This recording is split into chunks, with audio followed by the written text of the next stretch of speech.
Welcome to the First Customers Podcast. I'm your host, Paris Vega, and today with me is Karthik Suresh. He's a former product manager at Facebook, and now he's a co-founder of Ignition, the world's first go-to-market ops platform that raised $5 million in VC funds, including lead investor Altman Capital. And that is the Altman, as in Sam Altman and his brothers of OpenAI fame. Karthik, thank you for being here today. Thanks a lot for having me on the show. Let's get right into it. How'd you get those first customers? Yeah, so I'd like to talk about a few different companies I've worked with, including my current company, and the process was very different from company to company and also the stage of the company. I want to start with this company called Craft. The website is craft.co. They are an enterprise intelligence startup. It's a B2B company. I was a second employee there and built up their product and operations team. This is like before Facebook. And it was like really interesting how we got our first customers. And so basically what the company does is basically it pulls up all the data on any given company, like employee numbers, website traffic, funding rounds. So it's almost company intelligence, all the various data points Is it on a kind of given like company. TechCrunch, that They're kind of kind of thing? like Crunchbase or Crunch PitchBook, base. but like Yeah. way more in-depth data. Okay. So that was craft business, and so the way we got our first customers was through SEO. So because the way Okay. we did it there was we put out all the company profiles online, and so that got SEO'd by Google, and we started getting a lot of incoming traffic. It took a few months to get all the SEO optimization done, and the very first customer we got was from a hedge fund, and that was through inbound through the website, because hedge funds are interested in like pulling all this company data to mine this data to see if there are any signals Okay. where they can trade off of it. So and then that was the first customer, and we got a lot of customers in the financial world and also in the sales world. But the interesting part is like then happen to be not good fit. So and we kind of had to even pivot the business model, because like a lot of, for example, hedge funds, they it was easy to sell to them, but they're very demanding and they'll also churn a lot. So even though that's how we got the first customer, that was not to be the first customer from a product market fit perspective. And then Interesting. we targeted sales intelligence, because salespeople, they need to prospect different companies. It's like Right.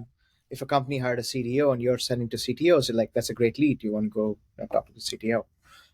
So we started selling to them, and we found that they're not ready to pay a lot of money. So it's never going to be a big business. It's never going to be a venture-backed business.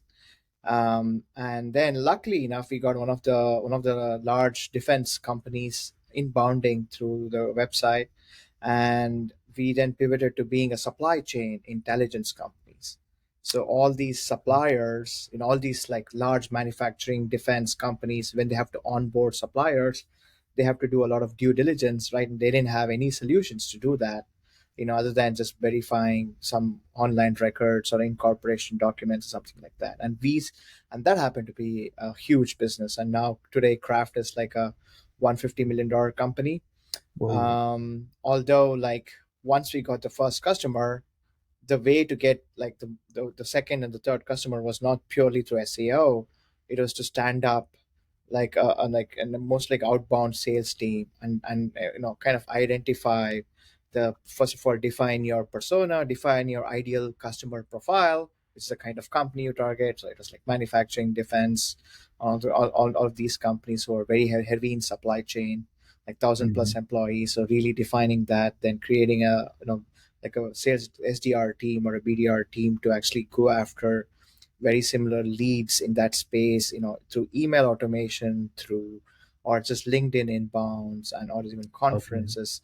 And we had to stood that, kind of stand that up to actually like build up our customer base. How long did it take to build that outbound team and I mean, process?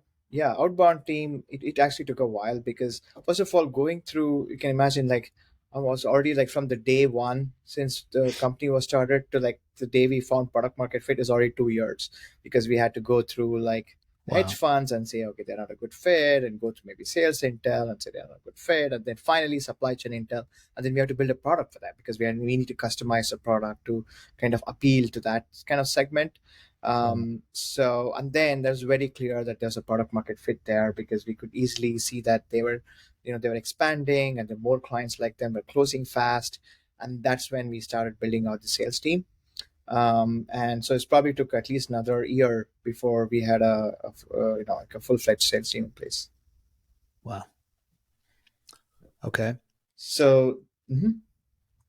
Yeah, I And was gonna say, go ahead and what was the next company or any other lessons yeah, learned from that first experience? yeah. So so then the next company, I'll come back to the lessons. Mhm. So the next company I'll talk about, I mean, obviously like Facebook, everyone knows the story. They targeted like the universities, and that's how they Yeah. got it. And so for us, Ignition, we got our customers through referrals, through our investors and angels, and basically in our network. Oh, okay. So that's how we got our first customers. So being here in the valley for almost 10 plus years, same with my co-founder who used to run product marketing for Rippling.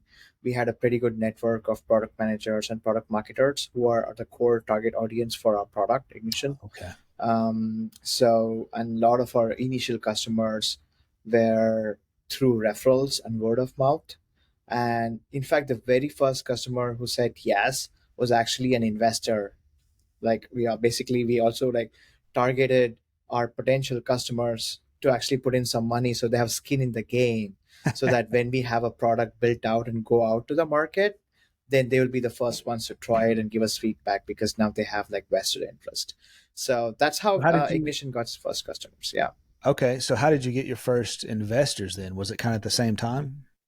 Yeah, so the first investors we got, so when we were when we were starting Ignition, we had a prototype. It was not a fully functional product. We had an MVP, like most like a prototype, with a lot of designs and a vision and a deck. And then we wanted to raise some early angel and pre-seed money so then we can build out the product.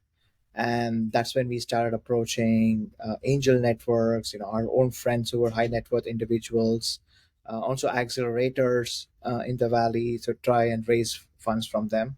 And during that process is how we got our first investors. And also we strategically targeted like CMOs and head of product marketing or head of product in various companies.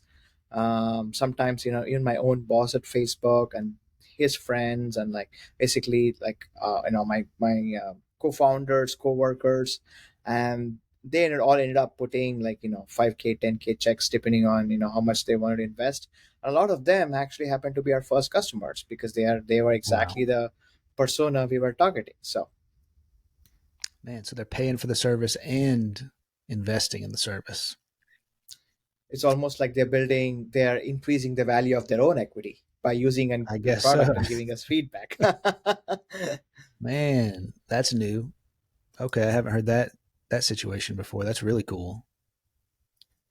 All Yeah, right, can you, I think that's the best way to go about it if you can do it, is actually get your first customers, give them enough skin in the game that they are with you in the journey, because the first customer is never going to be the perfect one with the first product.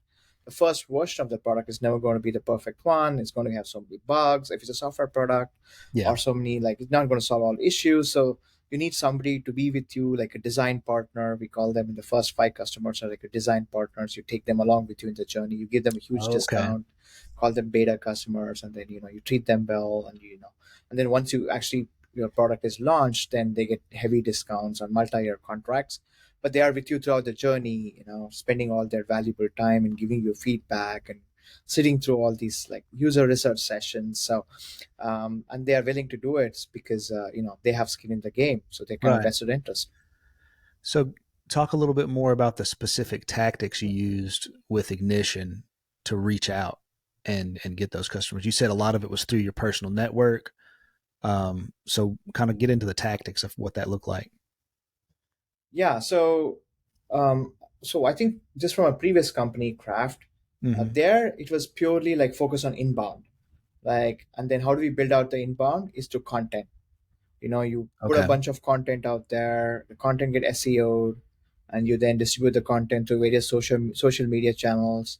You try to get as many backlinks to your website as possible. Make sure it's, especially now with the whole GPT and all the AI content generation, the whole content is going to explode Right. online. So it's like the bar is like way lower, and just seeding that content about company data and the company intelligence, and it took about 6 months before the machine started working, and that was perfect. It was almost like organic. We didn't have to pay any money, and this leads just keep coming through Google and other places. And but then we didn't have anybody in the first few months, so that was a big issue. In Ignition, it was exactly the opposite approach, where we had customers even before we had a product, because we had pitched the vision and they had invested in the company, and we had kind of showed them the tech. So we already had like the first customer, or the first few customers rather, who were ready to use the product as soon as the product was launched. I mean, we took almost a year and a half to actually build the product, because it takes a while to like iterate through that, but they were always there for us. The main tactic we used is like, first figure out what problem we are solving, right, and make sure we hone in on the exact pain point versus just being a vitamin. And the problem we are solving is all about product launches, and then getting the product out in the market. There's so many tools which will help you build a product, like there's so many project management tools, there's product road mapping tools, there's so many tools to help you build a product, but there are not a lot of tools to help you launch the products. When you think about go to market, you need to think about who your persona is, what the market is like, who the competitors are, how do you position it so that you stand out in this crowded market, and how do you Right. message it so that your persona actually gets why this product is useful, and then what's the channel mix you're gonna use to actually reach that persona with that messaging. So the whole thing is basically the product launch process, the go to market planning, and and Okay. and then and then we first thing we did is like we first had like 50 interviews with our target persona, just more like to validate the problem. We didn't even talk about Ignition. We didn't talk about the solution. It's just like, hey, we are interested in trying to know more about this problem, and can you jump on a 15-minute call? And on 15-minute call is like almost nobody says no. It's very few people say no, or they just don't get back. But at least if anybody in your network, you ask for 15 minutes and say, I just want to understand, like, do you have this problem? If so, how you're solving it? Can you please talk to me? And I think most people are up for it. So we first Yeah. sent those messages out through LinkedIn, and then got on a customer research call, and then we validated the problem. We never talked about Ignition, we never talked about the solution. We first validated the problem and just made a note of how they are solving it today, like what tools they are using today. It's a combination of Google Docs and Spreadsheet and Dropbox or whatever they're using today, or Asana. Right.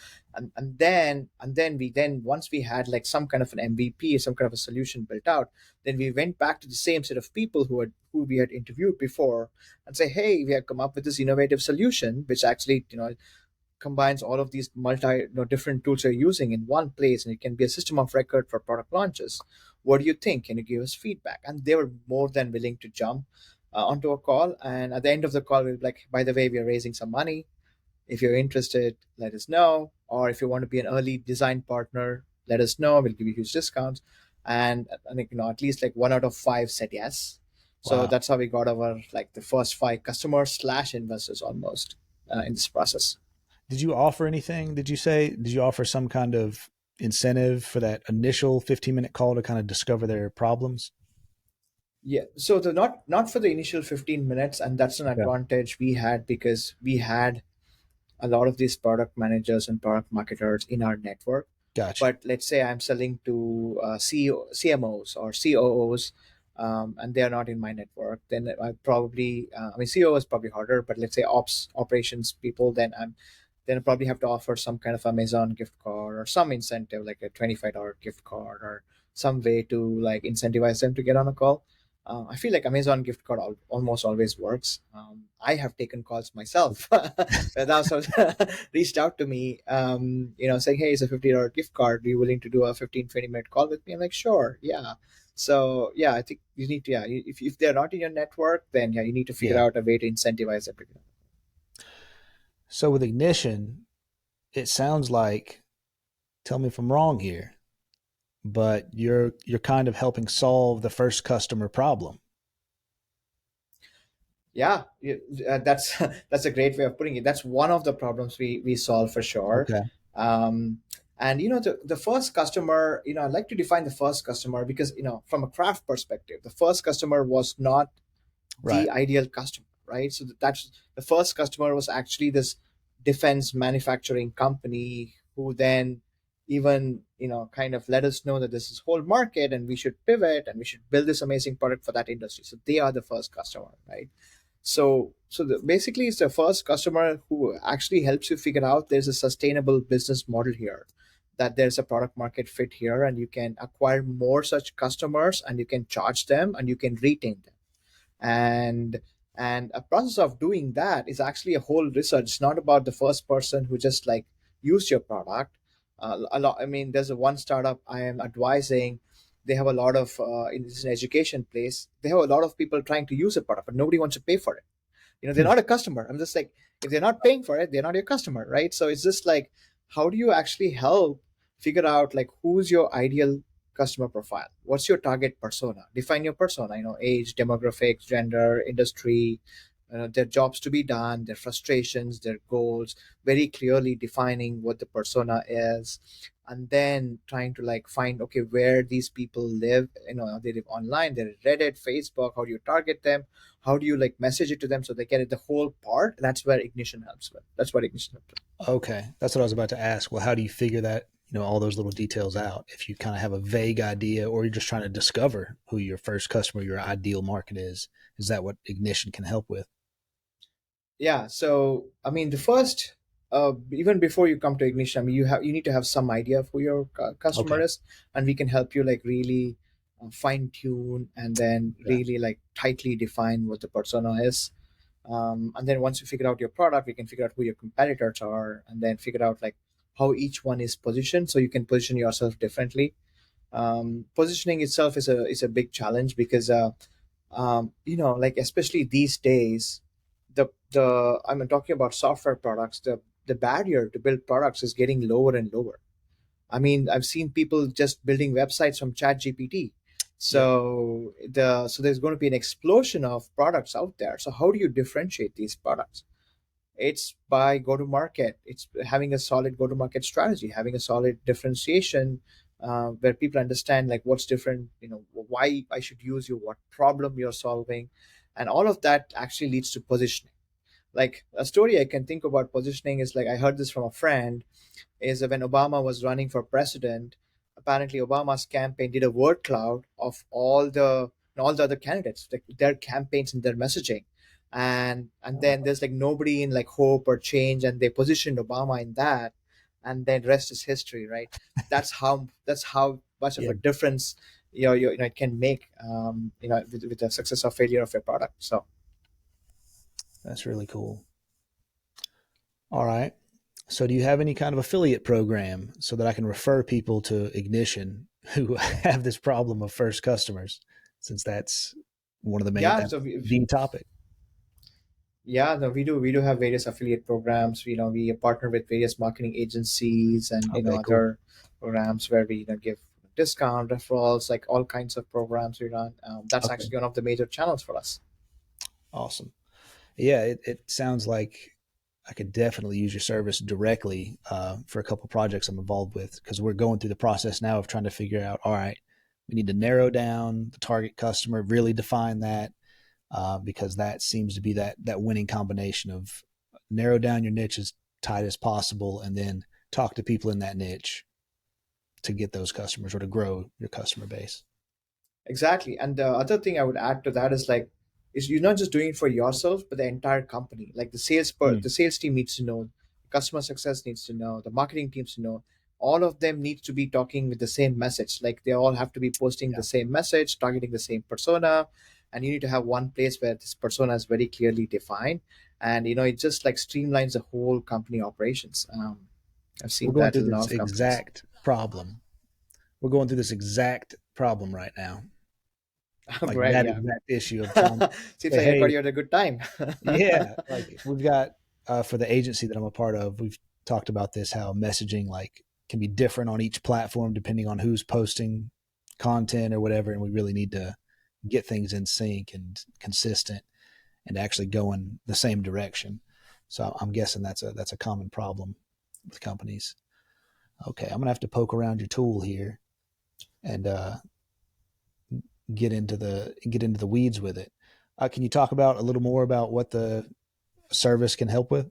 Yeah, sure. So the website is haveignition.com. It's like HAVEIGNITION.com.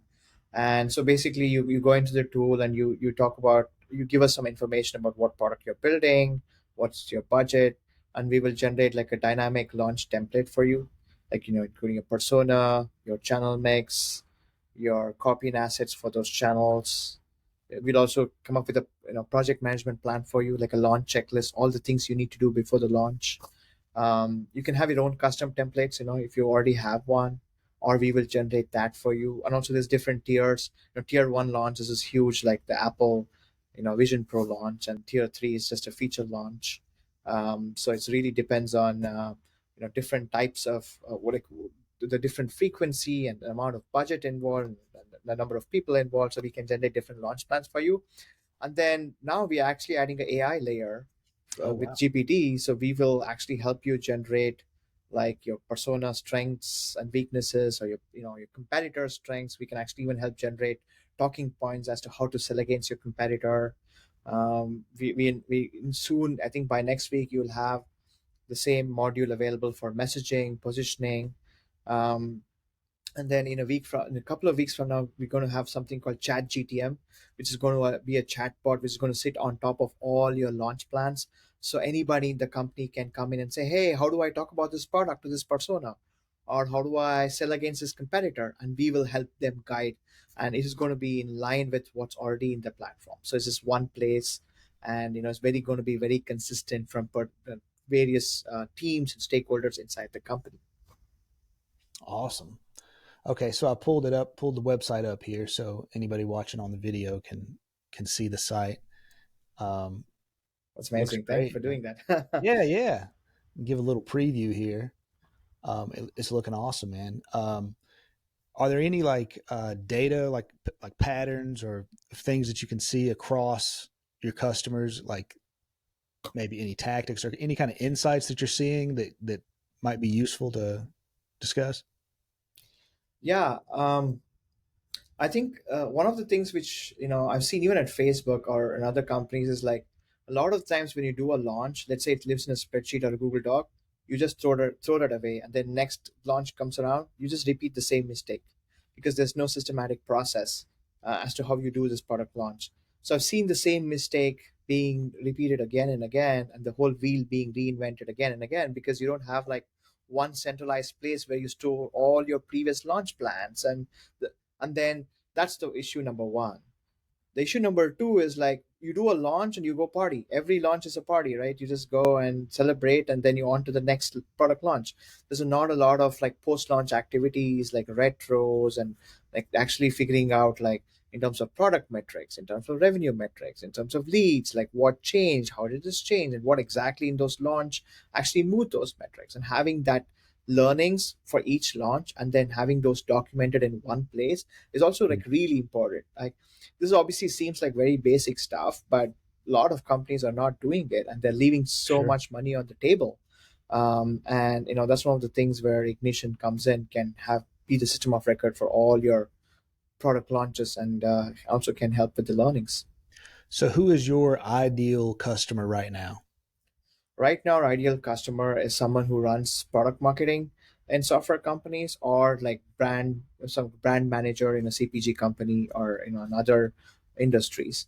What's So that's who CPG we're mean? targeting, like What? consumer product Oh, okay. Yeah, goods. Or we also have some pharma and fintech companies, but the first touch point happens to be mostly like product marketers, and sometimes product managers when there's no product marketing teams in software companies. And in entertainment, CPG, and pharma, like it's more on the innovation slash brand management teams. yeah. Okay, cool. Are there any books you'd recommend for entrepreneurs or I guess product managers possibly to kind of get better at this whole process that Ignition helps with?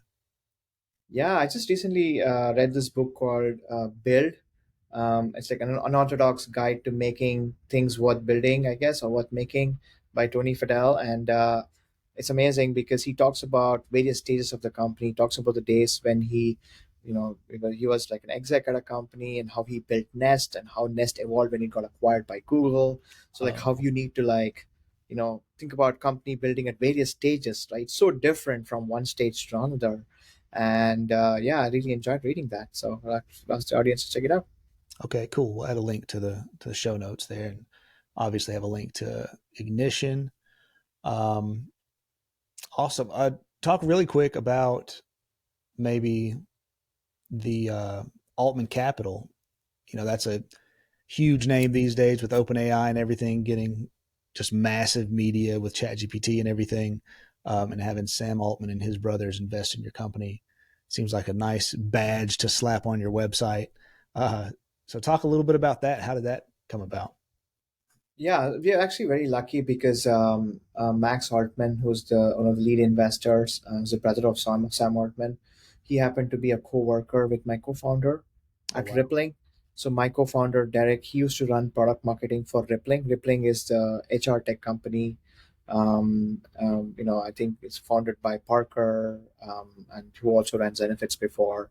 So he used to be a co-worker with Derek. So we really had good relationship. And just like I talked about how we got our first customer slash investor, Right. his brother was a PM at Rippling, and we're like, hey, we're building this tool for PMs and PMMs. We want to get your feedback, and that's how we built a relationship, and then that led to investment.